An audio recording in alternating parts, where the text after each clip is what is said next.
Bom dia a todos os policiais militares, bombeiros militares, nossas queridas pensionistas e a família militar de uma forma geral. Dando sequência àquela série de reportagens sobre os nossos veteranos, pessoas que passaram pela corporação ou pelas corporações nossas, que nós temos Polícia Militar e o Corpo de Bombeiro Militar, e também dentro do governo. Exerceram importantes funções e tem uma história, algumas importantes, de excelência, e outra meio triste, porque todos que nós que exercemos funções, principalmente na atividade policial militar, às vezes a gente se encontra com obstáculos não muito satisfatórios, nem para nós e nem para o público interno e nem externo. Então, hoje nós estamos recebendo aqui um grande amigo, um mestre, coronel PM da reserva e veterano, RG 861, estou certo? Está certo. Nicola Limonge Filho, coronel Limonge, muito conhecido dos nossos veteranos e pessoal ativo também. Ele incluiu na Polícia Militar, através de concurso público, naquela época oficial intendente, em 1960. Para aqueles que não sabem o que é o oficial intendente, é o oficial responsável pela administração, pela gestão da corporação, quer seja no aprovizionamento, no almoxarifado, na contabilidade, no pagamento de pessoal, que é a tesouraria, a famosa tesouraria geral, que nós tínhamos antigamente, e tudo, todo o material bélico disponível aos nossos integrantes e às corporações militares estavam nas mãos dos oficiais intendentes. Então, meu grande coronel, é um prazer estar com o senhor aqui nessa manhã. Nós vamos fazer aqui alguns questionamentos de bom, né, de coisa boa. E eu gostaria, como é que o senhor se sente passando toda essa história da Polícia Militar de 1960 e hoje se tornando um oficial veterano da Polícia Militar?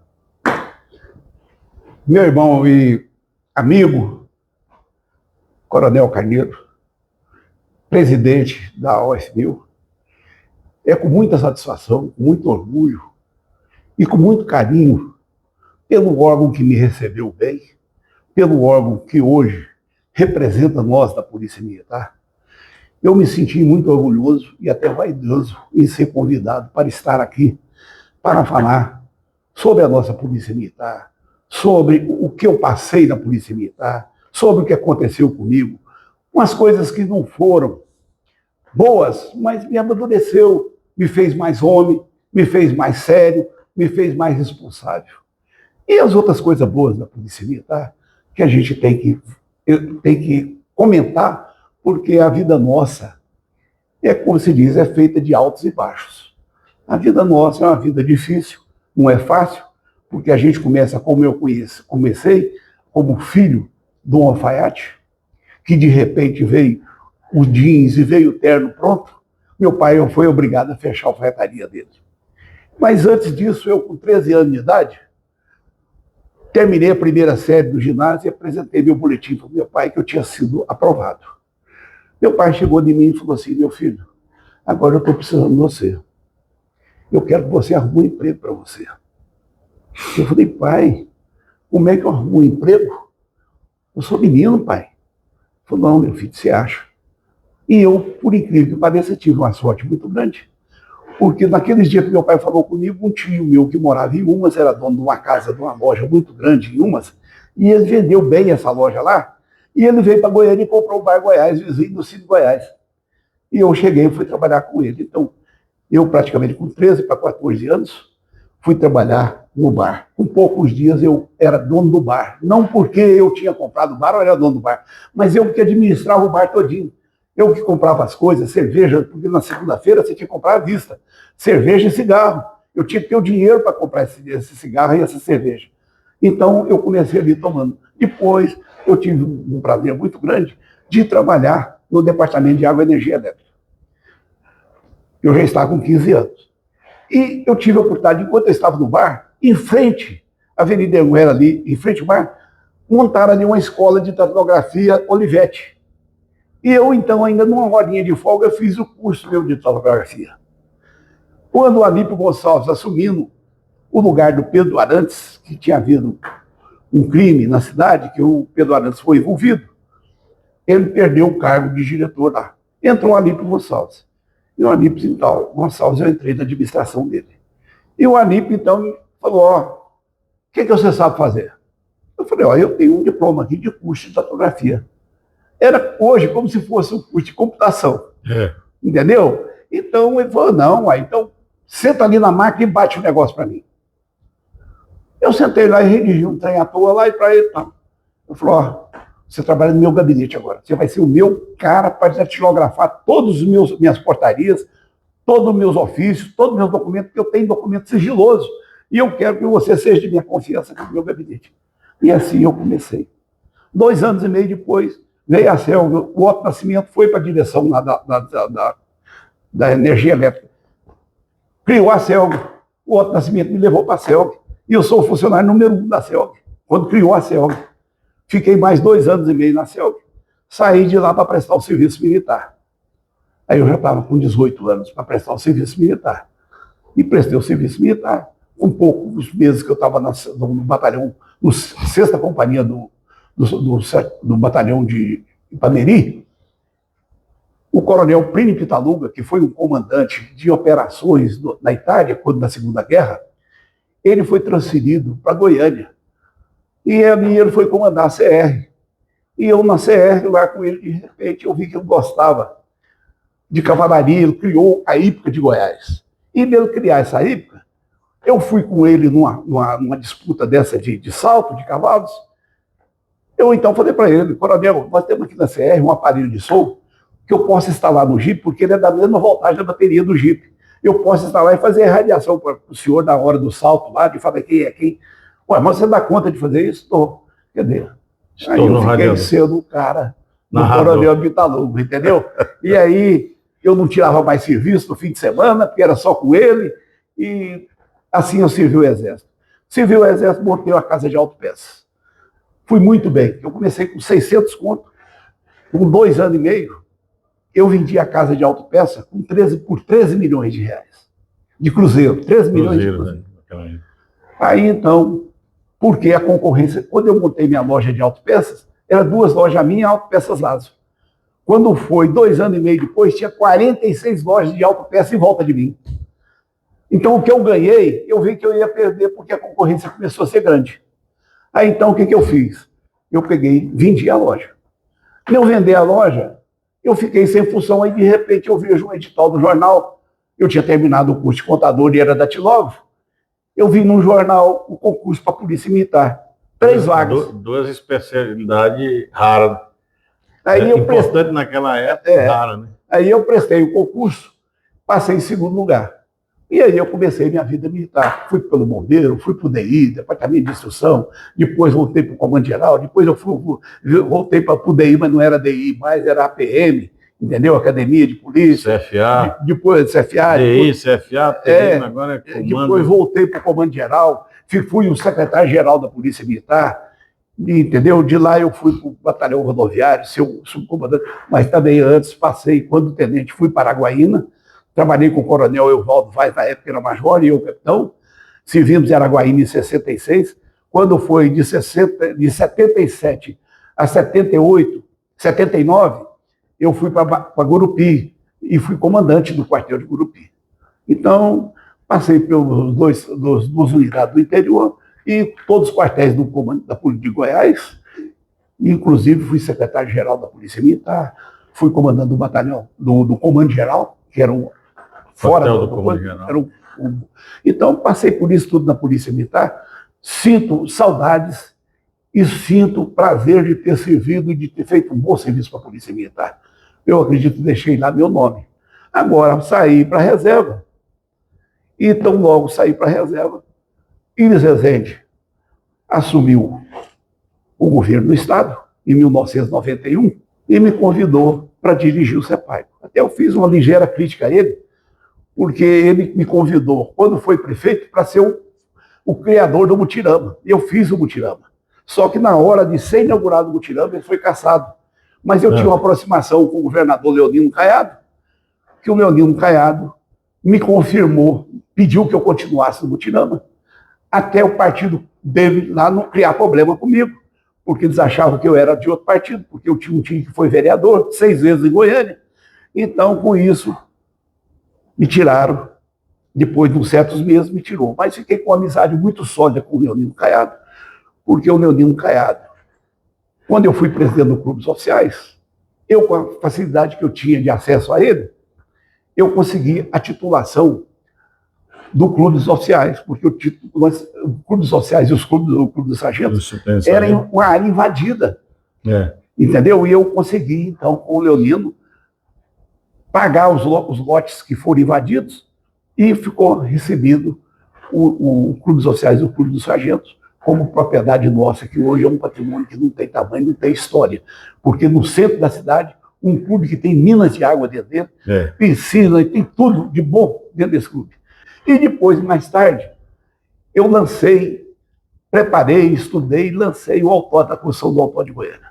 E eu tive a felicidade, no dia 27 de julho de 1974, inaugurar o autódromo. Que foi justamente na época do governador Leonino Caiado. Leonino Caiado. Então eu inaugurei o autódromo. Esse autódromo eu inaugurando, trazendo os corredores do Brasil inteiro de motocicleta. Eu fiz uma prova porque eu era presidente da Federação de Automobilismo. E quando nós lancei o autódromo, eu era não só presidente da Federação de Automobilismo, mas era de motociclismo, mas era de automobilismo. Agora eu tenho uma ligeira mágoazinha porque depois que foi inaugurado, não lembraram mais de mim. Fizeram essa prova aí do Grande Prêmio agora do GP, não me convidaram. E o senhor participou de um GP em 1970, né? Eu não participei desse GP. Por isso que o senhor gosta de quando rapazinho, meu tio, um tio, Dino Limonge, que foi campeão no Goiânia de motociclismo, e já corria naquela época, 50, 54, 58, 60, ele corria. E eu, quando comecei a entender por gente também, naquela época do Departamento de Água e Energia Elétrica, nas horas de folga, eu estava com ele, e ele, estica aquela corrente para mim, enche aquele pneu, faz isso. E eu comecei a aprender o problema de motociclismo. Não começar a entender o problema de motociclismo, ele era corredor. Eu ajudava a preparar a moto para ele correr. De repente, eu me tornei corredor de motocicleta. E corri umas diversas corridas no centro de Goiânia, corri em Anápolis, corri em Morrinhos, corri em Itaberaí, entendeu? Aqui nós temos vários oficiais que gostam. Que vêm aqui. É o Coronel Sanches, é o senhor. Aí o Sanches ficou e eternizou lá na Polícia Rodoviária, com o pelotão de moto, e depois foi adquirindo mais motos e tal, até que ele também sendo promovido, esse sócio todo, voltou para as outras funções da Polícia Militar. Hoje é um companheiro, um amigo que eu tenho na Polícia Militar, o Coronel Sanches. É um grande amigo. O que acontece? Mas o Solon falou, você vai ser o comandante da Polícia Militar. Eu falei, eu acho que é muita coisa para mim, né, não, Solon? Ele falou, não, você tem capacidade para muito mais. Então eu já indiquei com isso, você vai ser o comandante da Polícia Militar. Mas quer dizer, no dia 30 de dezembro, o Iris tomaria posse com o Solon. No dia 1º, no dia 30 de outubro, o Solon morre. Aí quando foi no dia 2 ou 3, o Iris me chamou e falou, você sabe da proposta que eu tinha com o Solon. Mas com a mudança daquele ditado rei morto, rei posto, os outros deputados querem outro comandante-geral. Não quero você. E eu falei, estão no direito deles. E eu estou para acatar suas ordens, para acatar seu desejo. E ele falou, então você me aguarda que eu tenho outra função para você. Quando então passou uns 2 ou 3 dias, ele me chamou. E depois de eu sentar com ele na sala dele sozinho, lá no Papilão, onde eu fiz o escritório dele. Lá onde nós reuníamos. Aí, depois de conversar com ele ali, e tudo certinho, e eu cheguei até a cogitar na minha cabeça que eu ia para o Detran, que eu ia para um outro órgão, que eu ia para um outro órgão. Quando no final ele falou assim, eu quero você como presidente do CEPAI. Meu amigo. Aí foi o meu instinto, assim, na hora, falei, governador, o senhor me convidou uma época para ser o presidente do Mutirama, para me mexer com o menino. Agora, de repente, eu piorei demais no raciocínio do senhor aí, porque agora o senhor está me chamando para tomar conta de preso. Eu falei, monge, a verdade parece isso, mas acontece que não é. Eu, na minha campanha agora para governador, eu tive tantas reclamações de que certos crimes eram praticados por gente que estava dentro do CEPAIGO. Saíam, praticavam o crime e voltavam para o CEPAIGO. Quando a polícia ia em cima, ia no CEPAIGO, eles davam uma certidão de que aquele preso estava lá no presídio. E não estava. E o modus operandi daquele preso era ele, e não podia ser outro. Mas ele tinha uma certidão de que o cara estava no CEPAIGO. Então, o Íris recebeu essa reclamação e ele falou, isso é um problema muito grave. E eu tenho que contornar essa situação. Coronel. Agora, quem que eu vou pular? Um cara que eu tenho confiança nele para fazer? É o Limonge. Então, ele me explicou. E eu, no primeiro ato meu, quando eu assumi o CEPAIGO, eu redigi uma portaria e nessa portaria eu fiz um modelo de um cartão que a DECHEP, que era o Departamento de Execução Penitenciária, quando o preso ganhasse uma saída ou chegasse o processo de entrada dele lá, ele tinha que preencher esse cartão, o de saída ou de entrada. E vinha na minha mesa, eu autorizava. Então, todos os presos... Centralizou toda a política. Ali, como eu tinha o policial militar, que era o tenente que tomava conta, sempre conta do policiamento ali, então, não saía, não entrava mesmo.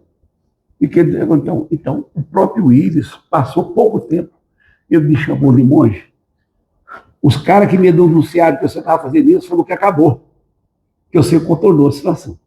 Eu falei, então, estou cumprindo a missão. Comandante, mas falar no CEPAIGO aí, eu sei que o senhor estava com toda a autoridade do Íris Rezende, e a gente fez parte do primeiro governo até o dia dele falecer, né? Fiquei com o Maguito Vilela, depois da continuidade. Apoiamos Maguito, apoiamos... Quando veio o ato da... Helenês Cândido, Napetali, Santilo. Todo mundo. Né? Todo mundo aí. O senhor vem mais para trás, porque o senhor apoiou, acho que na revolta de 1960 para cá, o senhor apoiou muita gente. Muita gente, muito político. Mas no CEPAIGO, mesmo com essa gestão do senhor, da confiança do governador, o senhor teve um probleminha lá que chamou a atenção do Brasil inteiro, do internacional, que foi a rebelião do famoso Leonardo Pareja.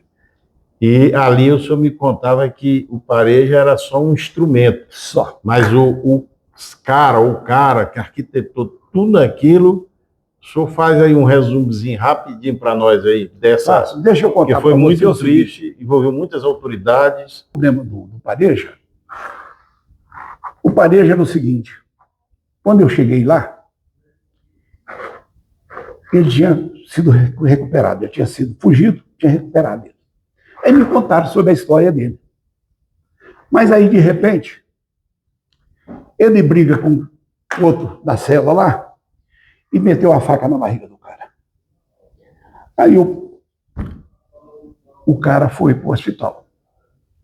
E o Pareja foi processado novamente. Veio para o CEPAIGO. Ele briga com outro cara e o outro cara mete a faca nele. Aí ele vai para o hospital. No hospital, puseram ele no terra, ele fugiu, pulou a janela e fugiu. Pareja. E sumiu. E aí, quando passa mais de ano, o que o Pareja fazia? Ele foi para a Bahia. Chegou na Bahia, ele juntou mais um grupinho lá, que eles ficaram conhecendo em Goiânia. Mais um grupinho lá, eles começaram a fazer o seguinte: eles iam para uma churrascaria e eles desconfiavam daquele casal. Primeiro, que o casal tinha que ter dinheiro. Segundo, que ele não era a mulher dele, que era rolo. Então, quer dizer, em cima do rolo, em cima do coisa, ele podia exigir. Certo. E aí ele fez isso em diversos... Fez na Bahia. Da Bahia ele pegou o carro do cara, fugiu, foi para Maceió. Ele ficou lá, fez o rolo dele lá, já pegou outro carro, foi para outra cidade, foi para Sergipe, ele foi para Recife. Feira de Santana e tudo. Quando chegou 6, 8 meses, ele já podia voltar para a Bahia, porque ele estava... Ninguém mais lembrava dele. E aí foi o azar dele, que ele pegou um casal, que esse casal era um pai comemorando com a filha, os 15 anos dela, levou ela para a churrascaria. E quando ela saiu, foi pega. O pai e a filha. Aí o cara contou que era o pai, aí o padre falou, não, aqui agora nós queremos mais dinheiro. De pai para filha, eu quero mais dinheiro. E o cara, por infelicidade dele, o cara era sobrinho do Antônio Carlos Margarida, mobilizou a polícia, ele fugiu com essa menina para a Feira de Santana, lá no hotel da Feira de Santana, ele negociou. Aí ele negociou com a polícia o seguinte, um tenente ia levar ele até a divisa de Goiás, e lá em Goiás liberava ele. E acabava a história. E soltava a menina. Então aí, o que acontece? Ele veio para Goiás. Veio para o meu presídio. Não, minto, não veio para o meu presídio, não. Ele veio foragido. E aí, de repente, lá a mãe dele tinha mudado para a Vila Brasília. Ele morava na Vila Brasília e lá na igreja lá, o pessoal conheceu ele. Foi tentar pegar ele conseguiu fugir e foi parar numa fazenda para lá de Rio Verde, uma cidade ali, lá de Rio Verde. Aí ele foi para essa cidade, ele foi para a fazenda e a polícia descobriu, foi dele lá. Esse Pareja ficou um dia debaixo de um corvo, no meio debaixo de uma cebola, com um canudo de mamão, respirando, porque a polícia sabia o que ele tinha entrado no corvo. Prendeu com os índios, né? E ficou. A polícia recolheu. Quando recolheu, a polícia, ele saiu da água, subiu no árvore, ficou em cima do árvore até secar. Secar, ele conseguiu sair. Aí ele foi para Quirinópolis. E chegou lá em Quirinópolis, ele ligou no Esteca. Ligou para o advogado dele, o Zacarias. O Zacarias foi no Esteca e ofereceu uma bolada para o Esteca. Outra vez. O Esteca pegou com o Zacarias, foi de avião até em Quirinópolis, pôs ele no avião e trouxe ele e me entregou ele no Sepaipo.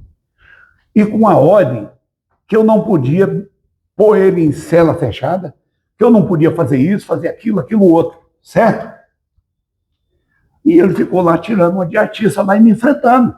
Mas eu não estou nem aí, deixaram falar lá, porque eu estava lá para a coisa e ele ficava falando conversa de fiada, certo? Mas chegou um dia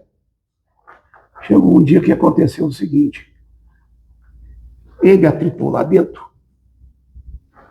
e a guarda veio comigo, eu falei, como o juiz falou que não pode ir para 310 nem 320, então ele vai ficar na cela dele. Aí mandei comprar um cadeado, mandei a serraria lá, abri o buraco do cadeado, meti um cadeado da grossura desse dedo aqui, e pus na cela dele, e a chave ficou comigo. Ninguém abre, só o Eles tiveram que cortar o cadeado, porque eu fiquei preso lá, e eu não falei onde a chave estava. E eles querendo soltar. Mas quem invadiu e quem fez aquilo lá foi o Chulé. Não foi o Pareja. Depois, então, que passaram o comando para o Pareja, certo? Ficou o Pareja lá, na cela dele, montou um book, sei lá, uma mesa, um computadorzinho, televisão na frente, e tirando nota de artista. Agora eu fiquei lá. Quinta, sexta, sábado, ele foi lá na comissão, que estava o Elias Forte, que era da OAB, e com os caras de Brasília, mas os caras de cá montaram um esquema. Quando montou o esquema, aí o que acontece?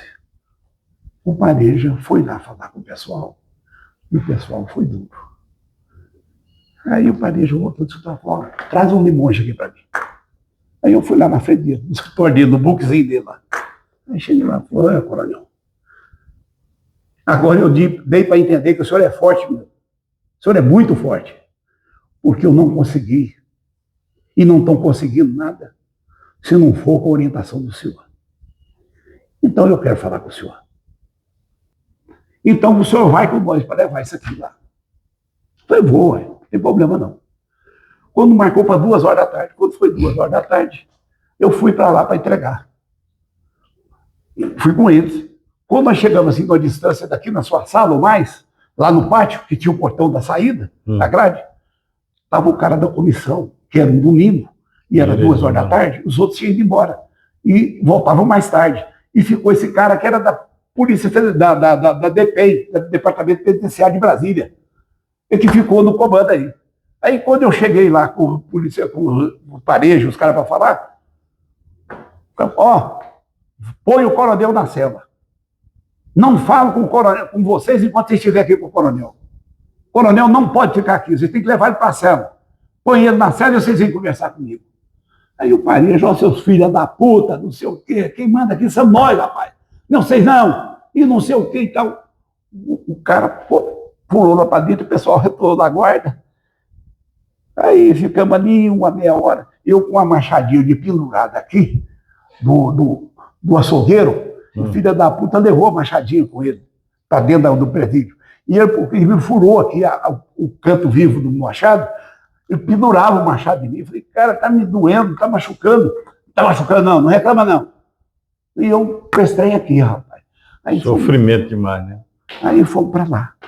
Quando chegamos lá, eles puseram um birô, puseram 2 beliches amarrados, um no outro, e puseram a escadinha, era um beliche. Subiu eu e subiu o Ferrugem. O Ferrugem era um dos... O parente do parente que matou ele. Aí, chegou lá, eu subi com ele. O Ferrugem começou a falar bobagem. O Pareja mandou ele descer.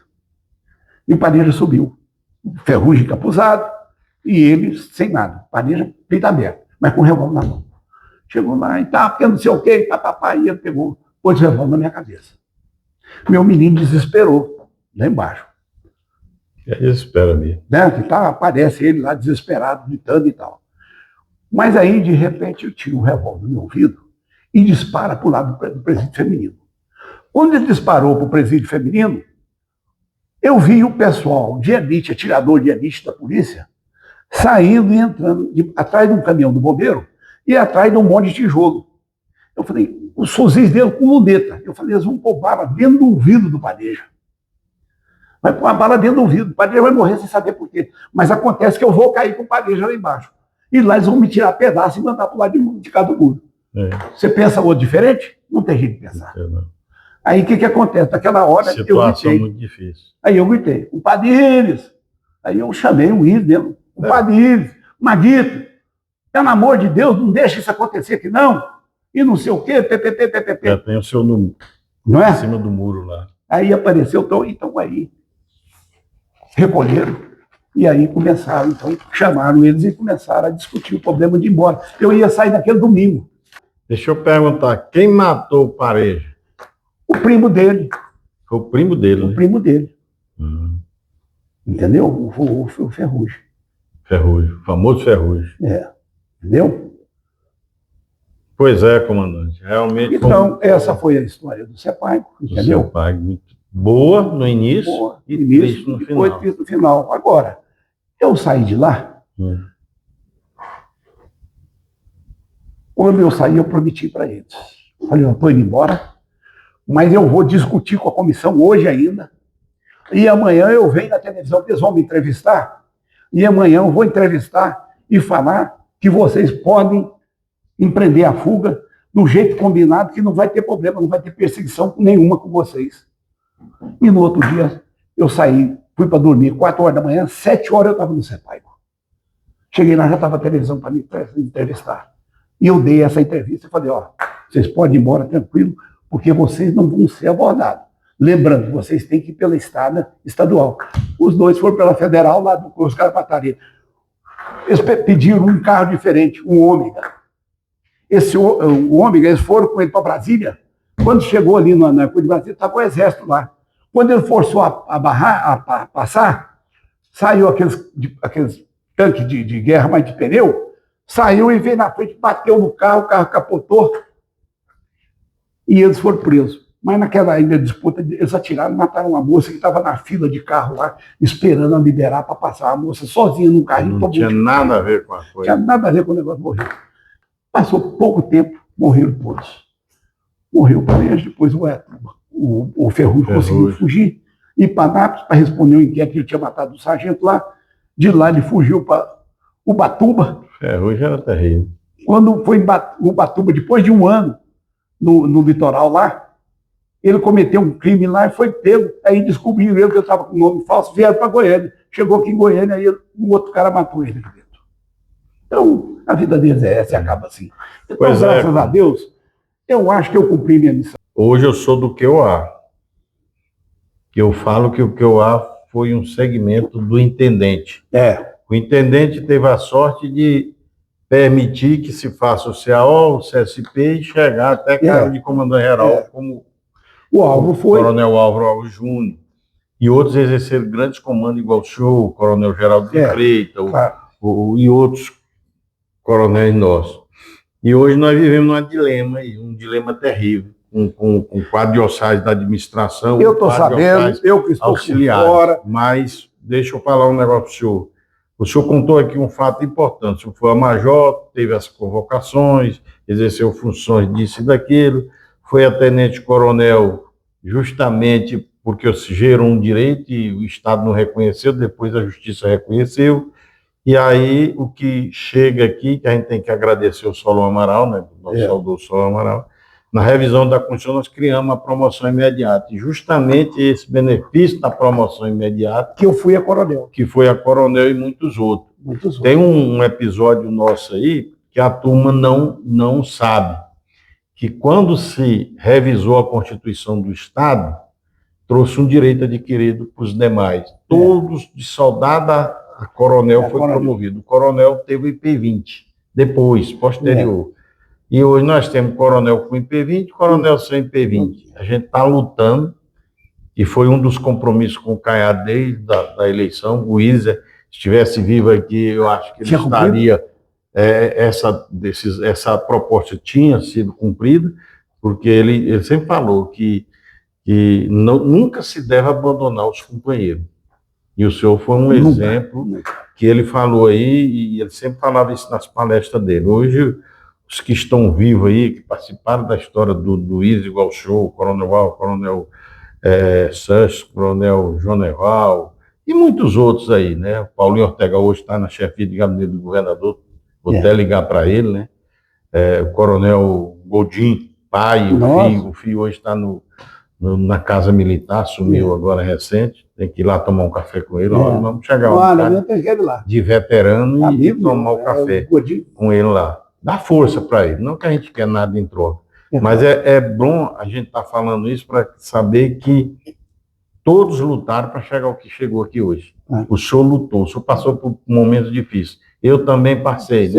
Algum dia eu vou botar um para me entrevistar. E aí, como eu falei para o senhor, essa série de entrevistas nós vamos fazer enquanto nós estiver vivos aqui, ou como presidente, ou como associado e tudo. Porque a Associação dos Oficiais da Reserva, da Polícia Militar e do Corpo de Bombeiro Militar é um esteio, é um guardião de toda a segurança pública que nós temos hoje, tanto ativo, inativo e pensionistas.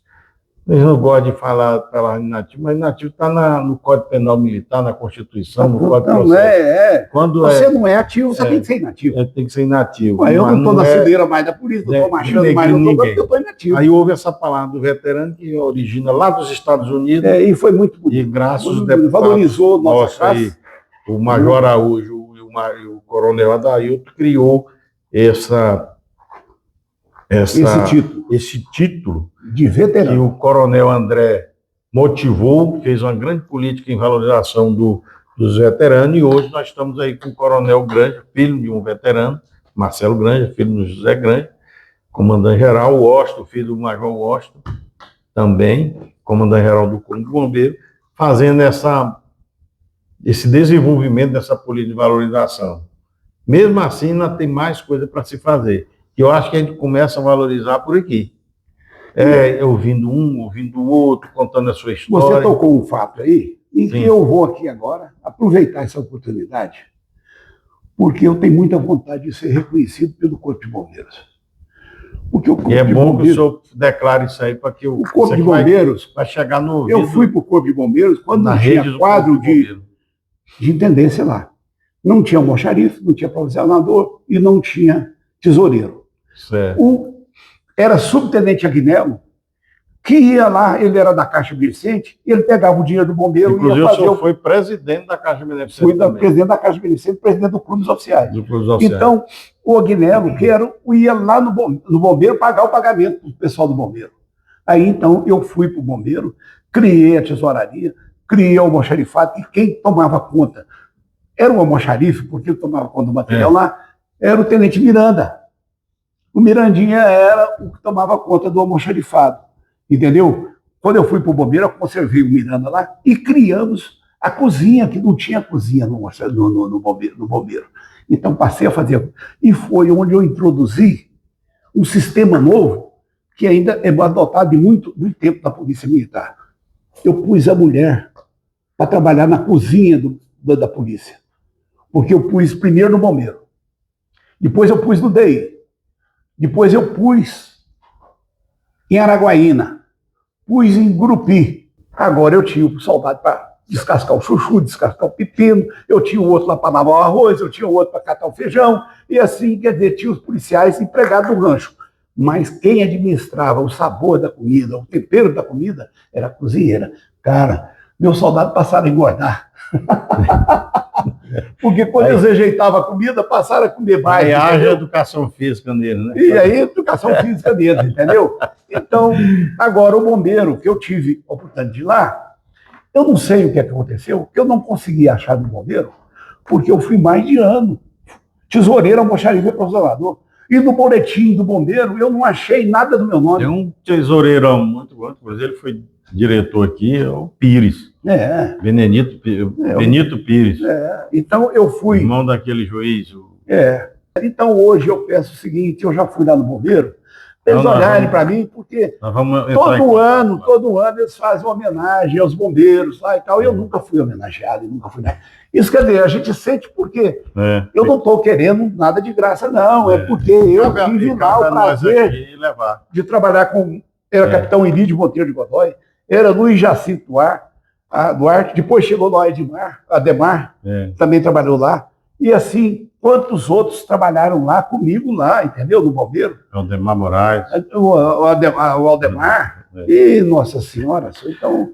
Comandante, então, aqui vamos encerrar o nosso bate-papo, foi muito bom. Quero agradecer ao senhor de todo o coração. Que o senhor continue firme aqui conosco, enquanto estiver vivo.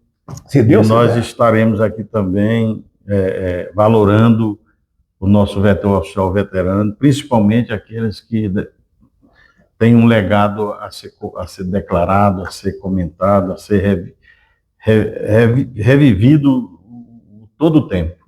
E a gente não pode esquecer isso. A gente agradece o senhor de coração. E eu fico eternamente agradecido e dizendo o seguinte, que eu sou um homem realizado e muito feliz, porque estou com 88 anos até agora de vida ativa. Ando de motocicleta até hoje. Parabéns. Eu não vim de motocicleta porque aqui não há um carro, eu vim de carro, mas eu ando de motocicleta até hoje, entendeu? E eu faço tudo que tem que fazer um homem, eu estou fazendo. Graças a Deus, eu estou com a saúde perfeita. Graças a Deus. Entendeu? Graças a Deus. Só a ele que eu agradeço. Agora, não quero mais nada da minha vida. O dinheiro que eu consegui hoje com a minha aposentadoria, eu estou vivendo distintamente e estou ainda ajudando até filhos meus. Ajudando netos meus. Entendeu? Bisneto. Bisneto nasceu 3 agora. As 3 primeiras bisnetinhas minhas nasceram. Então, tá eu estou bom, radiante, entendeu? Então, muito obrigado e quero continuar com vocês aqui, sempre como um braço de apoio. Tá bom. Ok? Muito obrigado. Obrigado. Um abraço a todos aí.